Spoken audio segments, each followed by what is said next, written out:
Kasus pengawal Kapolda Kalimantan Utara ditemukan tewas di rumah dinas atasannya akan kami bahas saudara bersama Komisioner Kompolnas Yusuf Warsim dan juga ada pakar psikologi forensik Reza Indragiri. Selamat petang Bapak-bapak, sehat selalu.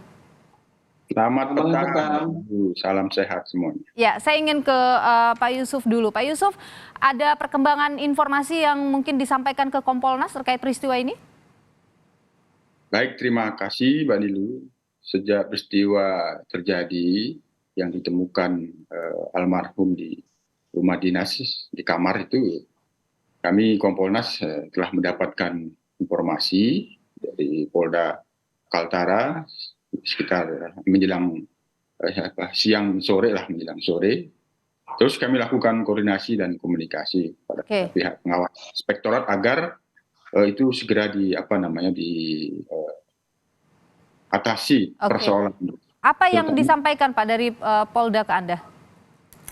Ya, sebagaimana yang dirilis itu tidak berbeda disampaikan kepada kami bahwa ditemukan almarhum di kamar rumah dinas, ada darah, ada senjata api, seperti itu, dan pada saat itu langsung dilakukan olah TKP. Sementara itu terus kami lakukan koordinasi dan komunikasi, dilakukan penyelidikan gabungan, ada pengawas internal, ada Propam, ada Wasda, penyidik sendiri, dan dari pihak Puskes Polda Kaltara. Kami sendiri mendorong saat itu agar ini responsif kepada pihak keluarga, dijelaskan, dan kami Kompolnas sendiri belum bisa memberikan penilaian. Ini peristiwanya apa, karena ini harus diusut berdasarkan fakta-fakta secara profesional. Takut nanti kumpulkan fakta-faktanya berbeda sehingga publik tidak mendapat. Tapi Pak Yusuf, informasi yang mungkin disampaikan ke Kompolnas soal luka di tubuh Brigadir almarhum ini, di mana posisi lukanya? Ada informasi itu? Ya, itu kan dalam proses otopsi ya. Jadi Kompolnas sendiri tidak bisa berwenang untuk mengemukakan hasil komprehensif hasil otopsi itu sendiri. Harus dijelaskan. Jadi belum dapat informasinya ya Kompolnas ya soal lukanya misalnya? Belum saat ini belum bisa kita jelaskan karena biar yang berwenang pihak otopsi yang akan melakukan itu. Baik, saya ingin Pak Reza. Pak Reza, Anda sendiri bagaimana melihat kasus ini, Pak Reza? Tentu saya berharap bahwa tidak seperti pada kasus Sambo, kasus ini bisa diungkap dengan sejernih mungkin dan tidak memunculkan polemik di kemudian hari. Namun memang ada situasi yang memberikan alasan bagi masyarakat untuk bertanya-tanya. Situasi yang saya maksud adalah berdasarkan pemberitaan media, Brigadir ini meninggal dikabarkan pada hari Jumat jam 13.10 di lingkungan rumah dinas Kapolda Kaltara. Pertanyaan pertama yang muncul adalah bagaimana Polda Kaltara bisa menjelaskan bahwa kurang dari 24 jam kemudian Polda Kaltara sudah menyampaikan ke publik sebuah spekulasi. Ini bukan bunuh diri, melainkan merupakan kelalaian. Betapapun sifatnya spekulasi, tapi sekali lagi masyarakat kemudian bertanya-tanya, sedemikian cepatkah proses investigasi yang dibangun oleh kepolisian sehingga bisa membangun spekulasi bahwa ini merupakan kecelakaan, bukan bunuh diri, bukan pula pembunuhan. Itu pertanyaan pertama. Pertanyaan yang kedua, saya ulangi, situasinya meninggal pada hari Jumat jam 13.10 WITA. Jumat jam 13.10 WITA kita yakini merupakan jam kerja atau jam kantor. Dengan demikian patut kita untuk berasumsi Kapolda Kaltara pada waktu tersebut semestinya tidak berada di rumah dinas, melainkan berada di Mapolda atau di tempat lain yang terkait dengan kerja yang harus dilakukan pada jam kantor tersebut.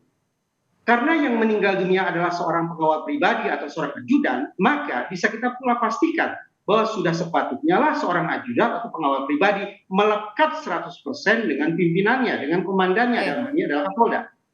Muncul pertanyaan, apa penjelasan bahwa seorang ajudan pada jam kerja yang semestinya mendampingi komandannya tapi justru berada di rumah dinas? Apakah ajudan berada di lokasi yang terpisah dari Kapolda ataukah berada di tempat yang sama dengan Kapolda?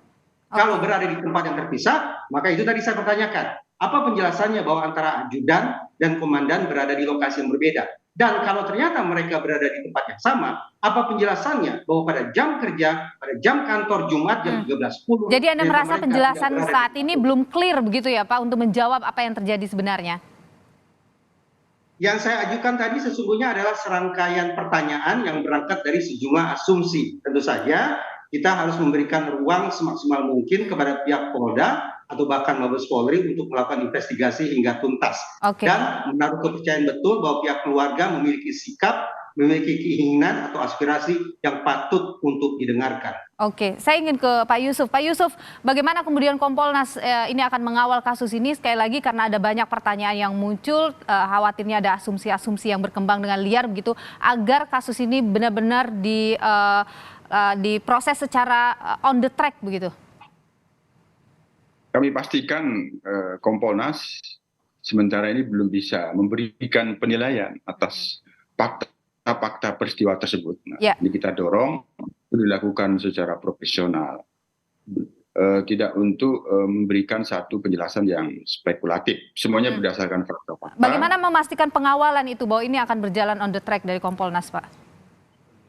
Dari pihak keluarga sendiri kan meminta agar dilakukan otopsi di Semarang, agar pihak keluarga memantaunya lebih mudah. Nah, ini yang kami dorong, tentu ini direspon dan sekarang kan proses itu sudah berjalan, sehingga hasil otopsi ini tentu kita tunggu karena ini diperlukan dari pihak penyidik. Tapi kalau melihat sejauh ini proses penyelidikan yang dilakukan oleh polisi, keterbukaannya misalnya terkait kan banyak yang bertanya juga soal CCTV-nya bagaimana, saat itu seperti apa penjelasan clear-nya, Anda melihat bagaimana? Kami sudah memantau terkait dengan olah TKP, apakah itu ada CCTV, termasuk handphone almarhum, jejak percakapannya sebelum dan terjadinya peristiwa itu semuanya sedang dan sudah dilakukan pemeriksaan dan pendalaman. Maka yang perlu kita dorong ini secepatnya. Tapi sekali lagi hasil otopsi ini tentu sangat penting dari pihak keluarga sendiri minta dilakukan di Semarang. Kami kira sementara kami Kompolnas akan mendorong itu. Oke, tapi soal proses penyidikan yang dilakukan saat ini Anda menilai penyidik sudah terbuka, sudah transparan begitu Pak?